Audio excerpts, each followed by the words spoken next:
Olá pessoal, sejam bem-vindos ao podcast Opinião Legal, o podcast de assunto jurídico da Mosela Lima Advocacia. Eu sou Murilo, além de apresentador desse podcast, sou sócio do escritório e responsável pela área de negócios e relações institucionais. Hoje recebemos aqui o nosso convidado Samuel Swartely. Isso mesmo. Samuel, é um prazer receber você aqui, obrigado por aceitar o nosso convite. E hoje a gente vai bater um papo sobre jurimetria, sobre legal ops, falar um pouquinho sobre toda essa sua experiência, né? O Samuel, que é gerente jurídico da CIMED, né? Uma marca que hoje tem um alcance nacional, trouxe para o genérico um brand, então, toda a identificação de marca, de cores, e para a gente é um prazer estar recebendo você aqui, Samuel. Eu que agradeço, Murilo. Faz um tempo que a gente tem conversado, né?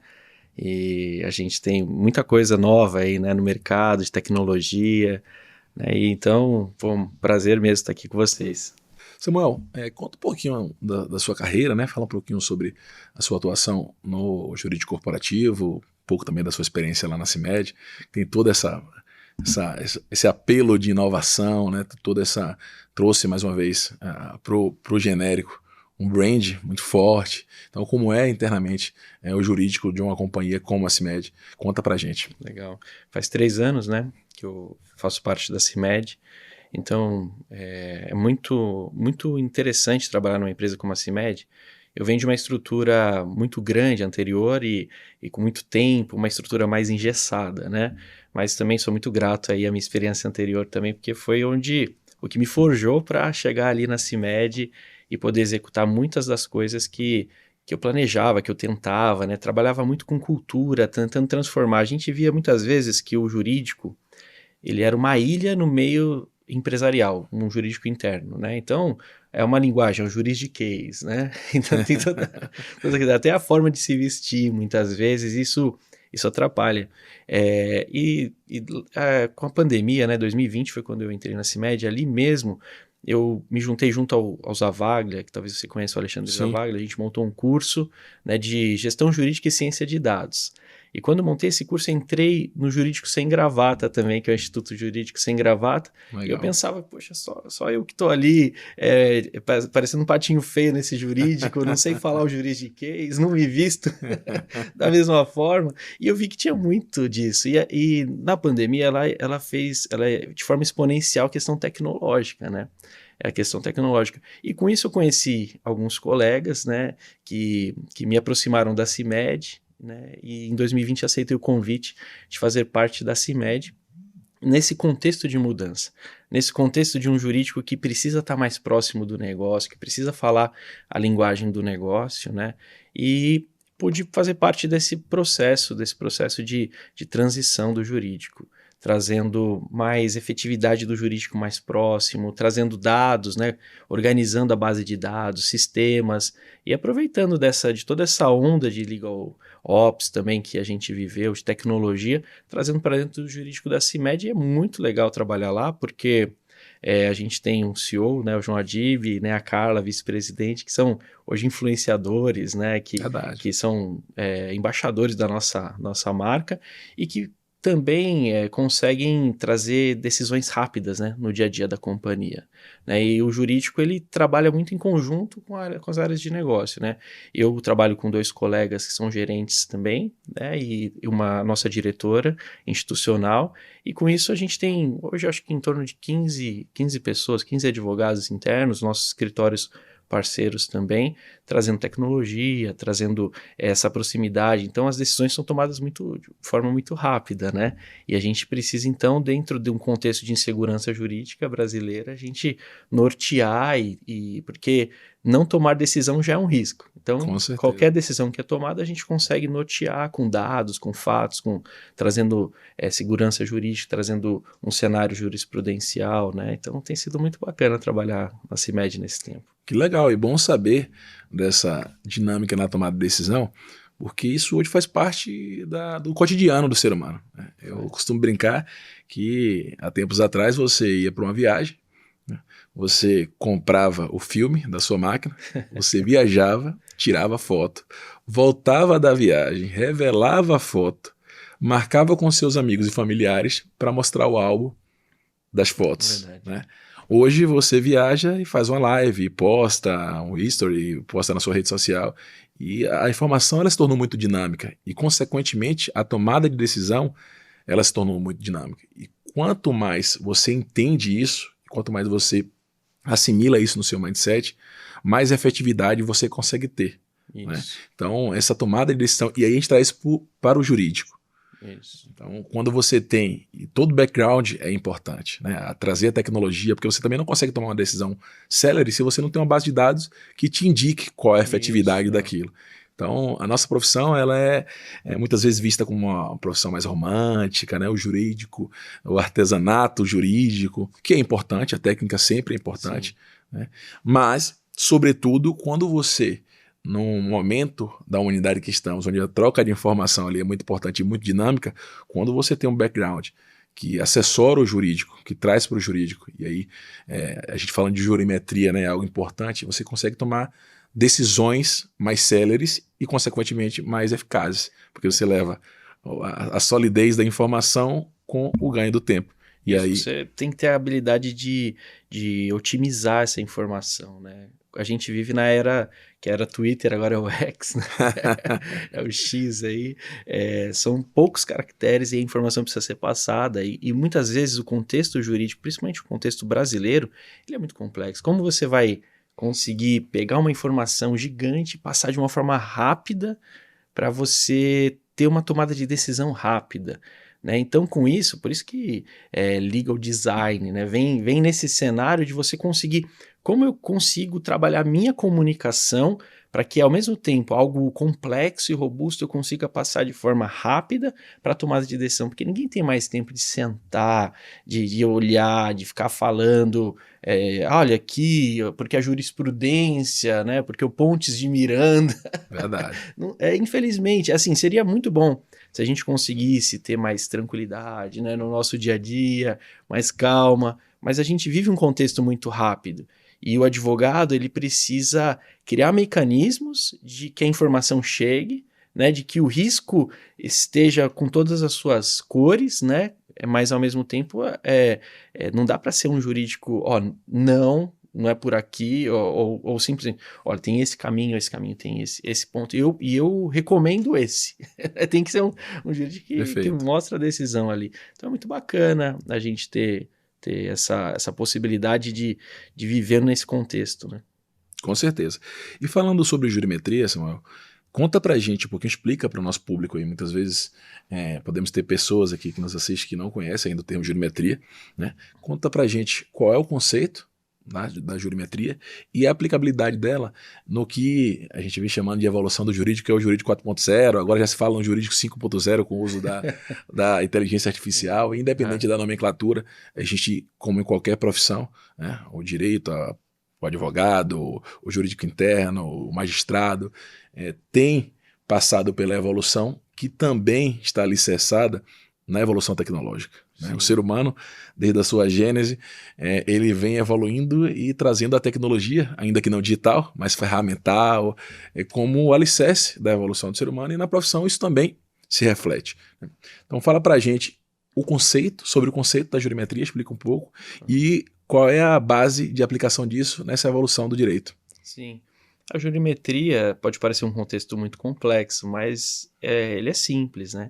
É você trazer dados estatísticos para dentro das decisões judiciais, né? Dos contratos. Isso já é utilizado de forma ampla, por exemplo, na sociologia, né? A gente tem o IBGE aí, né? Trazendo uma série de dados estatísticos aí na economia. E no direito não tinha uma ciência propriamente dita, né? E era muito difícil também se fazer uma jurimetria. Por exemplo, você tem aí quantos tribunais no Brasil? 27, né? Unidades federativas, os tribunais federais, cada um com um sistema, não era digitalizado até então. Perfeito. Né? Então, assim, era tão difícil você entender como se processa todo esse contexto, como que o direito se materializa ali na ponta. E com a digitalização, com a tecnologia, com a evolução tecnológica, começou a ser possível, né, a extração desses dados, a classificação desses dados, isso que é muito importante, e a obtenção de informação desses dados. Isso para fins de políticas públicas, né? A gente viu recentemente agora o ministro Alexandre de Moraes utilizando a jurimetria para embasar o seu voto com a questão da descriminalização, né, de entorpecentes, né? Então ele utiliza a própria... Então você deixa de ter viés de feeling para você ter dados que falam mais alto do que questões ideológicas ou qualquer outra questão, com base em dados e fatos, né? E aí, trazendo isso para o contexto das empresas, nada mais é do que você trazer dados estatísticos também dentro do seu... Por que eu perco uma ação? Por que essa ação, recorrentemente, eu tenho perdido ela? Como você sabe que você perde, né? Você só consegue modificar aquilo que você não ignora, né? Se você ignora algo, você não consegue modificar. Então, trazendo para o nosso dia a dia, eu tive uma grande experiência profissional, que foi quando eu trabalhei num contexto de crise, né, porque houve um impacto ambiental, né, um incêndio de grandes proporções numa empresa que eu trabalhei, né, num grande grupo econômico, e nesse contexto a empresa tinha a questão dos pescadores, porque questão do estuário lá em Santos, aí tinha os clientes, tinha o pessoal do Porto de Santos, tinha os caminhoneiros, era uma avalanche de demandas. E como você organizar essas demandas, né? E aí falei, poxa, eu preciso criar aqui. Aí, quando eu cheguei lá, era em papel, e tava num arquivo, aqueles arquivos rolantes. Falei, não dá pra gente fazer isso, a gente precisa ter rapidez. Então, comecei a organizar de forma no meu sentimento, eu falei, ó, aqui, caminhoneiro, coisa simples, mas precisa ter dados, e de uma forma bastante manual, mas que as pessoas pudessem rapidamente capturar aquela informação. Aí a gente tinha negociação com a seguradora, negociação com o Ministério Público, negociação com a prefeitura, e aí como que utilizar essa informação? Rapidamente, praticamente uma questão de arquivologia, né? De você só organizar direitinho. E dentro disso, com isso a experiência vai... Aí quando você vai ser um gestor jurídico, né? Fui na CIMED como gestão jurídica trabalhista. Poxa, preciso clusterizar essa carteira, né? Fábrica sólidos, líquidos, insalubridade, né? Aqui a questão comercial, vínculo, o que é a questão... então você começa a clusterizar os seus problemas e você pergunta quais são esses problemas, quais são as dores, e para isso o jurídico tem que estar próximo lá do negócio, tem que visitar a fábrica, tem que fazer visita comercial, tem que entender quais são essas dores para você conseguir clusterizar essa carteira. O que é o clusterizar? É colocar cada item na sua caixinha, e depois você conseguir gerar dados com isso e criar modelos estatísticos de previsibilidade, dando visibilidade, previsibilidade. E aí, com isso, você, esse cenário, quando ele nasce, eu já sei que eu vou perder. Então, por que ele precisa nascer? Vamos modificar esse procedimento, né? Essa questão aqui, eu preciso de um grande investimento para ser modificado. O legal na CIMED, que a gente recentemente inaugurou a nossa planta Fabril, né? Uma das mais tecnológicas do Brasil, da América Latina, né? Talvez parabéns. do mundo, né? E com isso, muitos de algumas questões que ocorriam já foram sanadas, porque era um grande investimento que precisava ser feito, né? E nem sempre a empresa que a gente trabalha tem essa possibilidade de fazer um grande investimento. Mas com isso, o que a gente pode fazer? A gente sinaliza, né? Porque aí você consegue levar para os quadros executivos, né? Para os presidentes, CEOs, cenários, olha, isso aqui precisa ser modificado, que isso aqui está dando um impacto no longo prazo de tanto, né? E aí com isso, investimentos podem ser melhor calibrados, né? Você leva mais clareza, né? E o jurídico aponta muito isso. O jurídico pode ser um grande parceiro da área de compliance, né? Por exemplo, trazendo dados. Por que tem uma massa de contencioso aqui, né? Na CIMED a gente não tem um contencioso grande, né? Então, mas quando você está numa empresa que tem um grande contencioso, né? Um grande grupo econômico de varejo, por exemplo, né? Que tem muitas ações de consumeristas ou outras questões, como você consegue mitigar? Trazendo dados, trazendo fatos. E o jurídico está muito nessa essência de conseguir aportar tecnologia para poder estratificar isso e ter as perguntas certas, né? Porque a gente acha que a tecnologia vai acabar com o advogado, vai acabar com o advogado, que não tem tanta habilidade ali para poder, mas sempre vai precisar do advogado ali por trás, fazendo as perguntas certas. Cada cenário, cada empresa é um contexto único, né? Então não dá muitas vezes para você pode até comprar um item de prateleira, mas aquela empresa ela é um ecossistema único, com problemas únicos muitas vezes, e quem está ali no jurídico interno ou assessor externo, que muitas vezes tem a massa de ações, consegue estratificar isso para apresentar esses dados, essas mudanças. Né? É importante, e assim, quando a gente avalia o contexto histórico, inclusive do próprio jurídico interno, muitas vezes no operacional, as outras áreas entendem que o jurídico ele é uma área que vai, de alguma forma, entravar algum projeto, engessar. Né? Quando você traz a jurimetria para isso, você mostra internamente que o que você está fazendo ali é uma avaliação de risco. Isso. Né? Não é uma decisão que você está tomando porque somente a lei diz que sim ou que não. Né? É porque além da base normativa, você tem um entendimento de que aquilo pode dar certo ou não em determinada situação e com um percentual de chance para aquilo.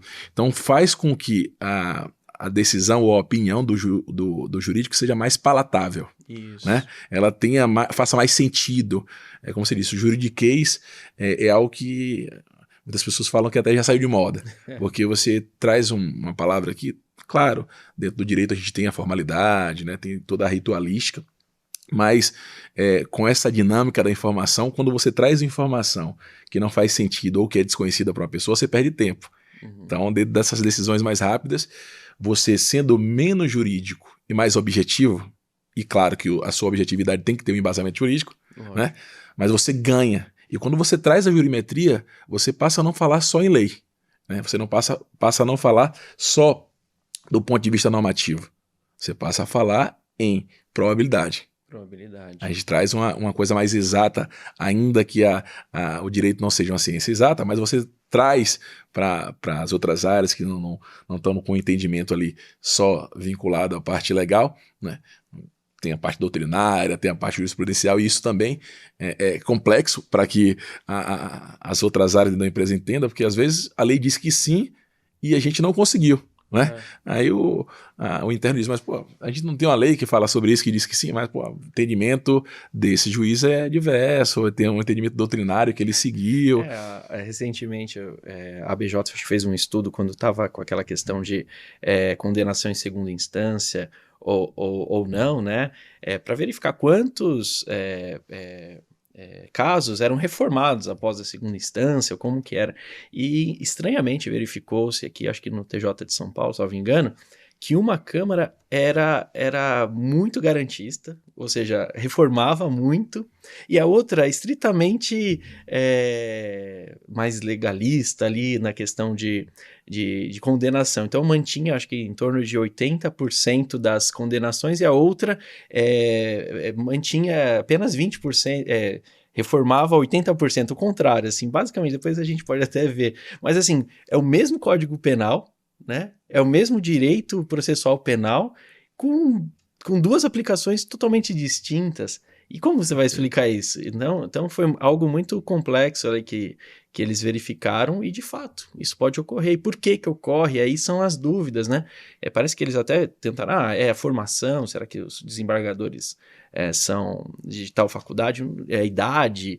Não viram nada disso, né? Efetivamente, essas questões. Então, muitas vezes, a questão são fenômenos que podem ocorrer, né? E a jurimetria ela vai trazer luz a isso. E aí, com isso, pode ser tratado ou não, verificado ou não, né? Então, é bem isso. É porque você tira as paixões. E quem vai falar mais alto é o dado. E na gestão, isso ajuda muito. Porque tem empresas que são muito políticas, né? Então, às vezes, você está numa empresa que tem um conselho e tem uma série de diretores e gerentes, e aí tem alguns interesses, mas quando você traz o dado, quem está falando é o dado, não é? Né? E o dado tem que ser da empresa. Eu acho que isso foi muito importante. Eu trabalhei por várias empresas, né? E eu vejo que as pessoas que condensavam o dado só para ela, a informação só para ela, elas passaram, essas pessoas. né? Porque o dado é da empresa, o dado ele precisa ser compartilhado, né? É a questão da gestão do conhecimento, né? Então a gente precisa trazer mecanismos de que o Samuel vai passar. Hoje eu estou aqui na CIMED, espero ficar mais tempo, né?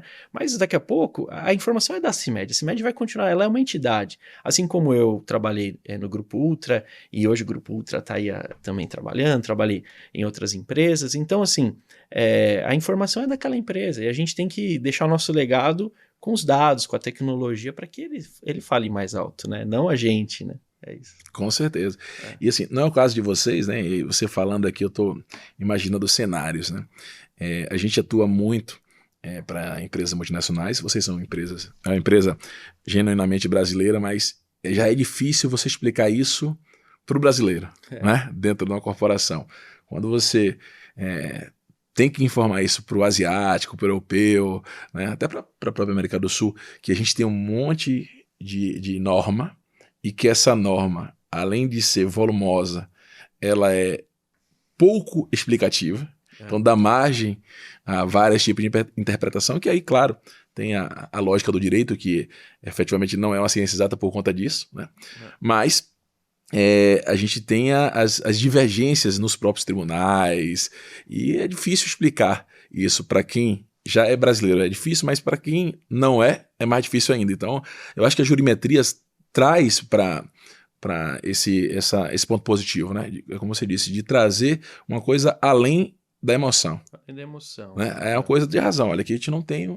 Isso é estatístico. É estatístico. Por exemplo, a questão de você tem uma chance de reformar. Quando um relator votou contra o seu caso, a chance de reformar cai para 5%. Né? Porque talvez o nosso país é um país muito político. Aí numa própria turma, os próprios desembargadores têm certo receio de ir contra o entendimento do outro. Isso é um pouco do brasileiro também, né? De não ter o confronto. E a gente tem um volume contencioso muito grande, né? Um volume contencioso muito grande, que as turmas precisam ter efetividade, né? Muitas vezes, imagina se cada caso tivesse divergência e aí os julgamentos nunca parariam, ficariam mais longos. Então, muitas vezes, para trazer praticidade, por uma falta de não ter aquele confronto, então eles acabam. Quando você tem um voto negativo, praticamente sua chance já reduz. Isso a jurimetria mostra. Aí vai falar, seria até melhor a gente pagar só um desembargador, já que não vai. Né? O governo ficou, para que ter 5 julgadores, ou 3 julgadores na turma? E de fato isso acontece. Aí se você trata, poxa, mas eu tinha um direito muito forte nisso. Mas acabou caindo nessa turma. Né? Essa turma decide, tem um histórico de decisão dessa forma. Então, com isso, a gente consegue demonstrar por dados e fatos. E o Brasil é um país à parte, né? Nosso volume contencioso. Então, eu vejo, às vezes, empresas de tecnologia trazendo soluções lá de fora, e você não pode simplesmente dar um Ctrl+C lá fora e um Ctrl+V aqui. Né? Aqui é um mundo à parte e a gente precisa criar soluções para o nosso próprio país, para a nossa própria conjuntura, né? Que é uma conjuntura à parte. Né? Verdade. E falando ainda sobre jurimetria, né? Tá ligado à sua área, liga ao OPS, é um assunto que eu acho que sim, principalmente por conta dessa evolução do direito, e a gente falando aqui da importância dela na aplicação do direito, a gente consegue, primeiro, fazer o entendimento básico dela, e segundo, buscar desde grandes ou pequenos escritórios, grandes ou pequenos jurídicos e corporações, aplicar no dia a dia. Porque quando fala de jurimetria, e às vezes quando até se fala de tecnologia, as pessoas têm um certo receio, né? um certo mistério envolvido, e não necessariamente você precisa aplicar a melhor, ou a mais cara, ou a mais pujante tecnologia, ou a mais cara, ou a mais pujante jurimetria. Efetivamente existem, claro, fases de maturação para isso, para que você tenha um aprimoramento, uma curva de aprendizado e etc. Sim.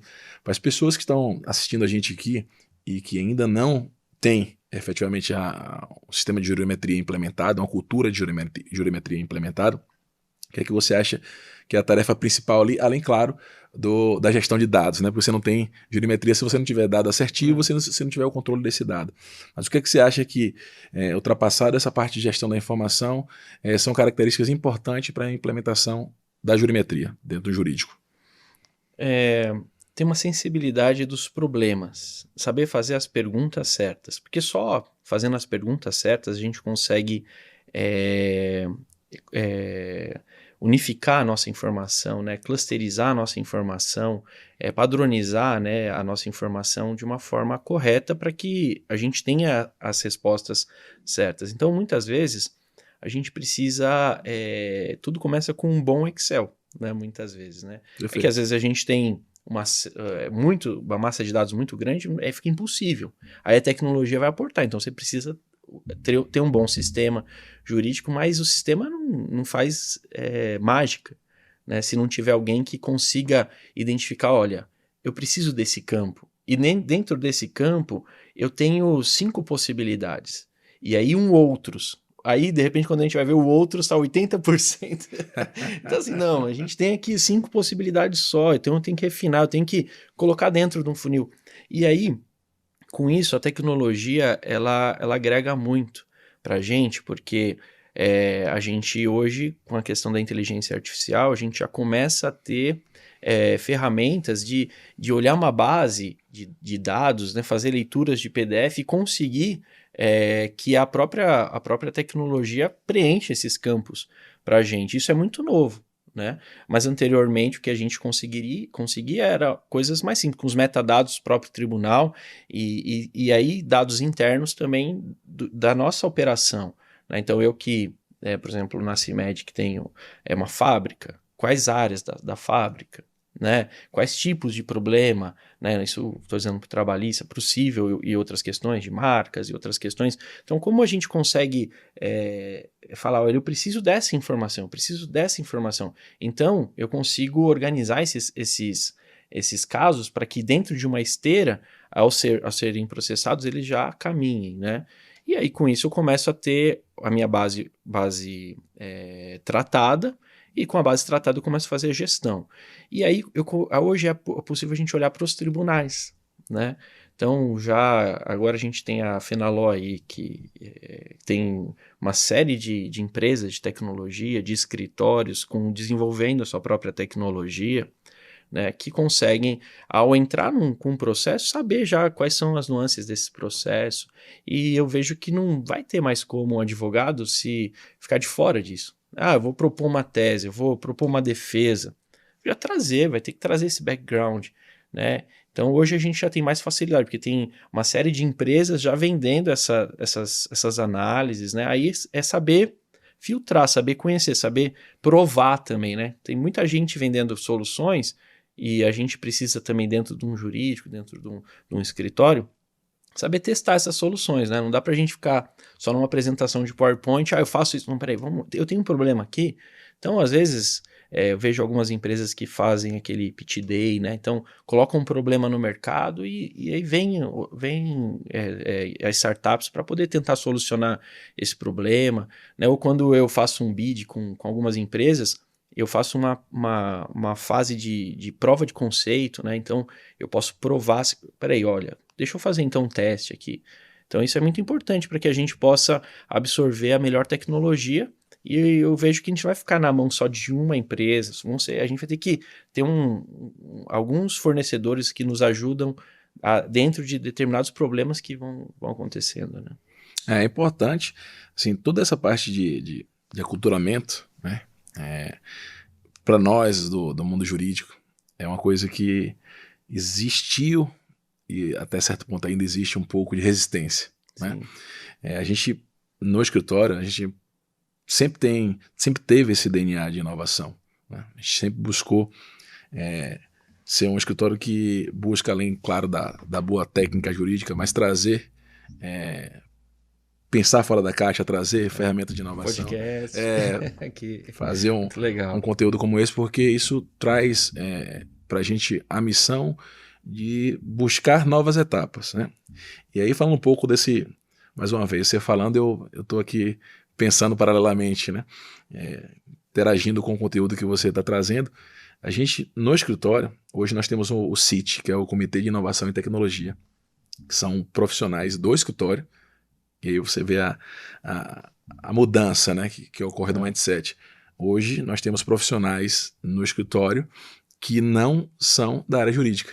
Olha. A gente tem uma área de marketing própria do escritório, que tem design, que tem jornalista. A gente tem também o CIT, que é o Comitê de Inovação e Tecnologia, que é justamente um comitê e uma área para não segregar, para tentar trazer o jurídico para Os diversos especialistas para o mesmo tema. Perfeito. Né? E quando você fala de um escritório de advocacia com profissionais de outras áreas, né, a gente tem, por exemplo, no CIT, a gente tem arquiteto de solução, a gente tem engenheiro da computação, a gente tem design de software. Então, você quando traz esse tipo de profissional, cria um tipo de mística ali envolvida. Né? O que é que estão fazendo aqui na minha área? Né? Mas você, nesse processo de aculturamento, de explicar o objetivo daquilo ali, a gente, você falou da leitura de PDF, né, dos documentos, o quanto isso ajuda. A gente tem um robô que foi desenvolvido pelo CIT.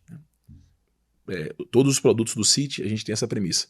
Todos os produtos desenvolvidos no comitê são integralmente, desde a sua gênese, com a participação das áreas do escritório. Muito legal. Então, todo mundo faz parte. Todo mundo faz parte, todo mundo contribui.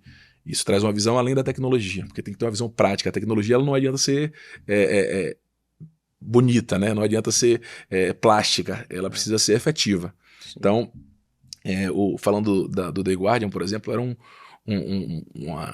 robô que inclusive foi premiado no último Fenalol e que trouxe para a gente uma efetividade de um problema. E não um problema que era um problema crônico, mas sim um problema ligado à efetividade. Né? Você ganha com efetividade, você ganha com assertividade, você ganha com a celeridade do processo. Então o The Guardian, por exemplo, e a gente faz uma espécie de batismo no escritório para também quebrar esse conceito da tecnologia. Legal. Então as pessoas participam, né, desde do conceito até do batismo do nome do robô. Então a gente trouxe ele, que é o guardião das execuções. Legal. Então ele fica ali, seja o nosso cliente no polo ativo ou no polo passivo, visitando toda a base de processo, lendo movimentação processual, lendo petição, lendo decisão, e a gente ganha tempo com isso, porque o que se tinha? Né? Numa estratégia de trazer mais previsibilidade às movimentações processuais e as estratégias do próprio processo, a gente tinha um advogado ali visitando a base periodicamente, certificando aquela base e aí startando as ações. Só que um advogado, para certificar uma base de 1000 processos, ele vai demorar bastante tempo. Né? Então, você é o que a gente chama de tecnologia molecular. Pois Coloca o moleque. Eu já fui muito tecnologia. No início de carreira eu era tecnologia molecular. É tecnologia mão na massa, né? Mão na massa. E quando você traz um robô, por exemplo, o The Guardian, né? Você traz ali, ele tá visitando a base toda, questão de horas. E ele consegue ler a petição, startar, né? Você faz toda, claro, o background, ele depara, usa tecnologia agregada, a parte de inteligência artificial, e ele consegue aí não tira o advogado da linha de atuação. Pelo contrário, ele consegue avaliar mais rápido e startar para o advogado. O advogado já vai para uma fase mais analítica. Perfeito. Né? Do que uma fase de processamento de dados ali, né? Perfeito. E você ganha com celeridade, e a gente vive na época da dinâmica, né? Na celeridade foi o exemplo que eu dei da câmera fotográfica agora há pouco. A gente precisa ganhar tempo para ter mais condição de implementar mais estratégia. Isso mesmo. Né? Então você tem uma tecnologia de um lado, mas claro, sempre lembrando da parte técnica, que é o que traz eficiência, é o que traz eficácia aí. E é importante que tem surgido muita coisa nova no mercado, né? E havendo um espaço, eu acho que tanto dentro de um escritório, dentro de um jurídico, você já se reservar um valor ali no seu orçamento para testar tecnologias novas, porque de fato elas requerem testes, né? Eu lembro que na minha casa anterior, eu fiquei abismado com uma tecnologia que surgiu no mercado, e ela era de emissão de seguros a garantia, seguro recursal, em 5 minutos, assim, 2 minutinhos, o escritório mesmo entrava, e muitas vezes isso não era utilizado no trabalhista, porque o pessoal, 8 dias para recorrer, então tinha, você manda um e-mail, aí vem o seguro, então isso demorava. Verdade. E aí o pessoal fazia depósito mesmo, e aí tinha uma certa insegurança se utilizava ou não, e aí na casa anterior eu falei, isso aqui é revolucionário, isso aqui em 2 minutos a gente vai conseguir mitigar não sei quantos milhões de depósito judicial com isso. Aí eu apresentei. Quando eu apresentei, o pessoal falou, mas eles trabalham para quem? Eu falei, ele só é novo. Não, mas eu preciso saber para quem que eles trabalham. Eles vão trabalhar pra gente. É isso, porque é um negócio novo. Vale a pena testar. Aí ficou lá, aí vai pra aprovação. Vai. Eu só sei que eu saí da casa anterior, fui pra casa nova. Na casa nova eu falei, olha, tem um negócio. E rápido, é isso que é a questão do dinamismo, né? Rapidinho na CIMED, não, isso mesmo, tal. Já aprovaram, a gente colocou lá a ferramenta e rapidamente isso foi mitigado, né? A questão de utilizar, você depositar, em vez de você depositar o valor, você está colocando, investindo no capital de giro da sua operação e tudo mais. Poxa, e hoje, assim, hoje isso quantas empresas já, né, não implementaram, mas para você sair na frente, de certa forma, você tem que estar aberto a testar. Às vezes vai dar errado, mas você como gestor sabe onde você pode testar, sabe onde dá para você calibrar, e isso é importante, porque aí você traz para dentro, você sai na vanguarda, né? Você não precisa ficar esperando, porque enquanto isso é o concorrente, isso aí é dinheiro, concorrente está indo na frente, né? Quem tiver aberto a ter esse comitê, né, fazer isso de inovação, reservar no orçamento um valor para isso, porque isso pode parecer despesa a princípio, mas isso vai trazer um resultado. É gigante se você tiver uma estratégia, se você tiver a pessoa certa, né? São as pessoas que, poxa, confia, então, contratei lá o Samuel, contratei o Murilo, é uma pessoa com expertise para ter esse feeling. Então, contratei a pessoa certa para saber, dentro de uma carteira de soluções, qual consigo aplicar aqui que vai potencializar, né, a minha operação, me trazer benefícios, né? Legal. Samuel, ainda falando sobre a implementação de jurimetria, o que você entende que é um desafio assim, relevante para quem hoje pretende implementar a jurimetria? A gente falou muito sobre os requisitos básicos ali, você explicou muito bem que um dos principais pontos aí é fazer as perguntas certas, né? Porque não adianta também você ter o dado se você não sabe para que utilizá-lo. Sim. Né? Mas, sobretudo, qual é o grande desafio que você eventualmente já enfrentou, o que você acha que quem quer efetivamente implementar uma jurimetria, seja no jurídico interno, seja no escritório de advocacia, qual seria aí o desafio ou os desafios que você acha que essa pessoa precisa se preparar? Acho que está aberto a essa diversidade que você comentou, né? Nós, como especialistas jurídicos, precisamos estar abertos a novas áreas do conhecimento, né? Então eu fiz muito curso na Udemy, de tecnologia, de ciência de dados. Então, eu mesmo, mas assim, eu não vou ser um especialista. Então, de repente, no meu time pode ter um especialista.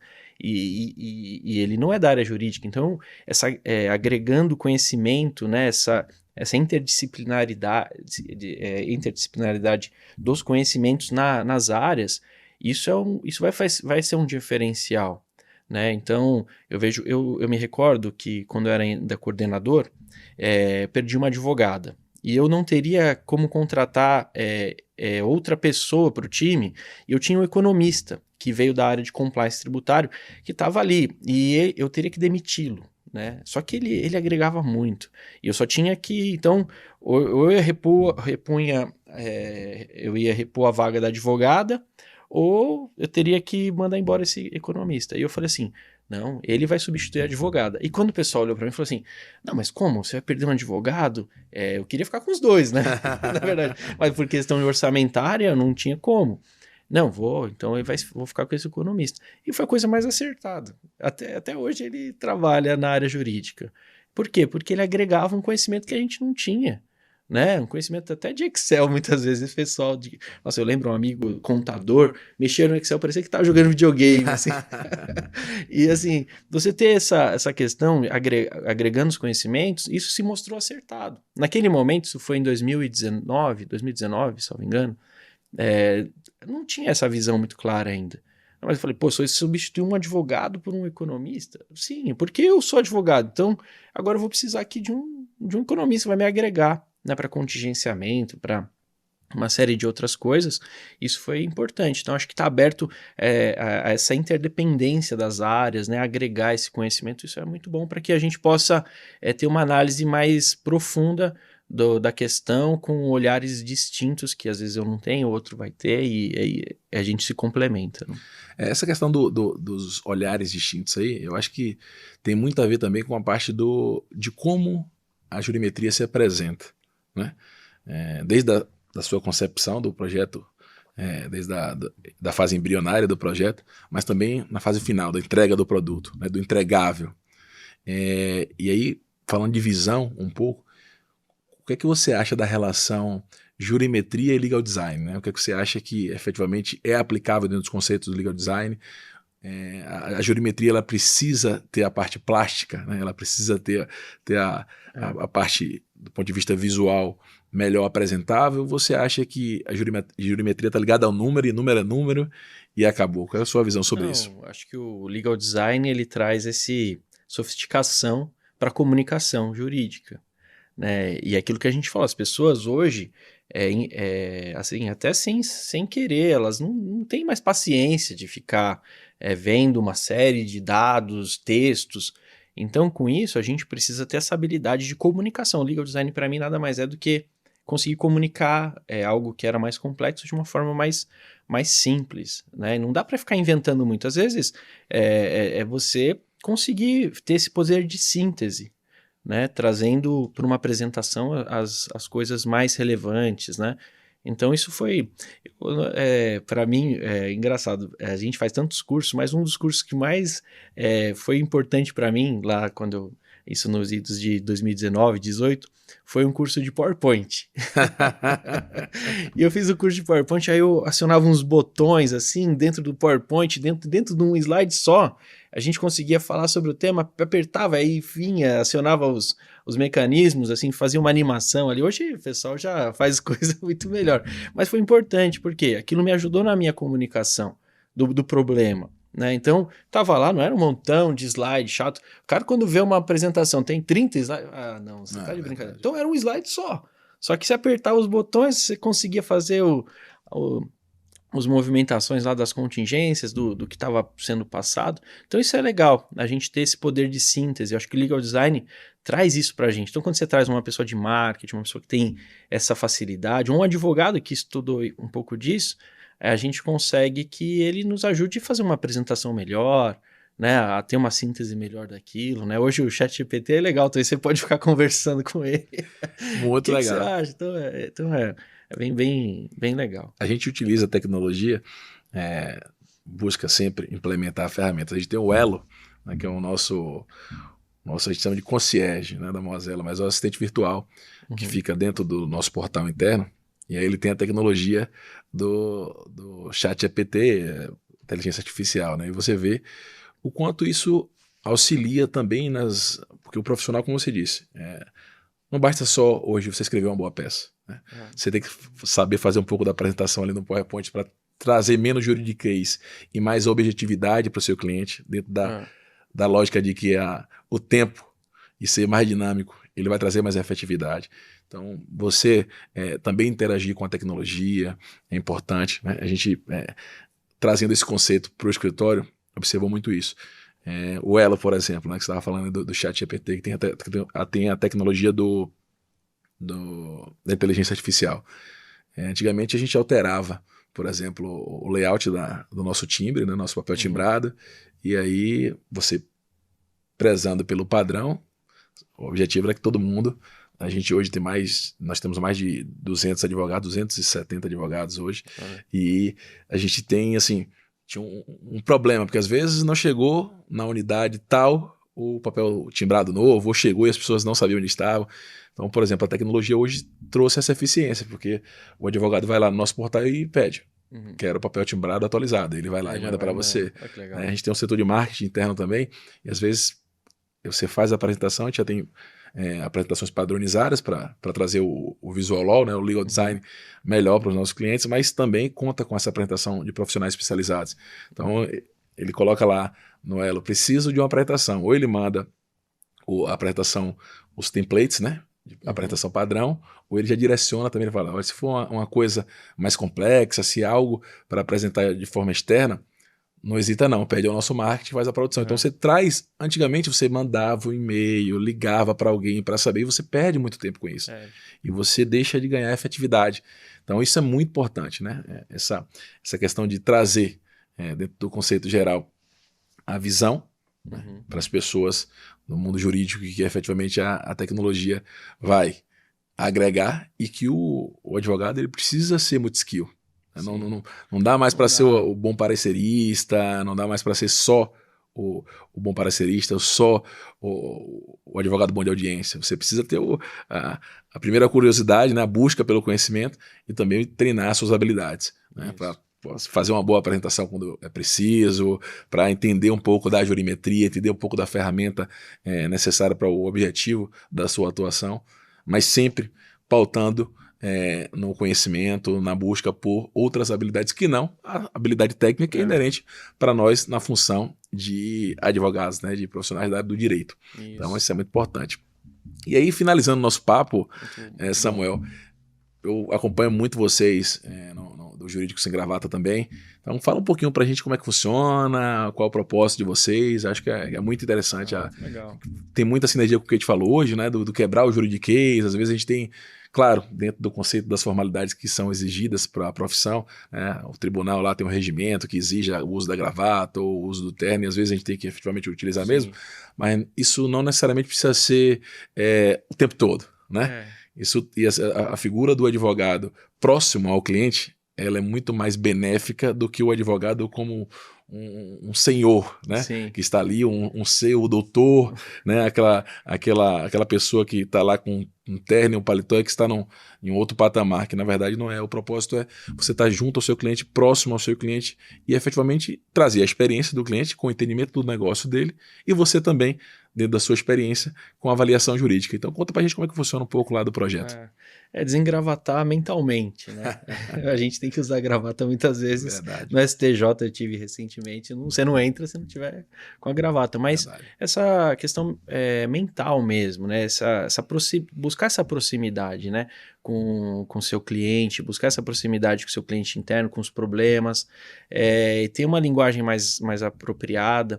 Então, lá é um projeto muito, muito interessante. Inclusive, agora nós tivemos os fundadores, né? Eles passaram agora para todo o pessoal ali que participou do curso, né, do INSPER, que era de gestão jurídica, né? E agora eles têm um curso na Sampo, e agora o Jurídico Sem Gravata tem aberto, né, para outras, para quem quiser se aproximar disso, né? O pessoal está com uns projetos lá bem legais, eu faço parte ali como entusiasta, porque para mim faz todo sentido um jurídico próximo, um jurídico desengravatado mentalmente, né, do seu cliente ali, e é isso, a gente tem que estar mais próximo, mais aberto, né, nessa linguagem, nessa proximidade, trazendo soluções efetivas, né, para o dia a dia dos nossos clientes.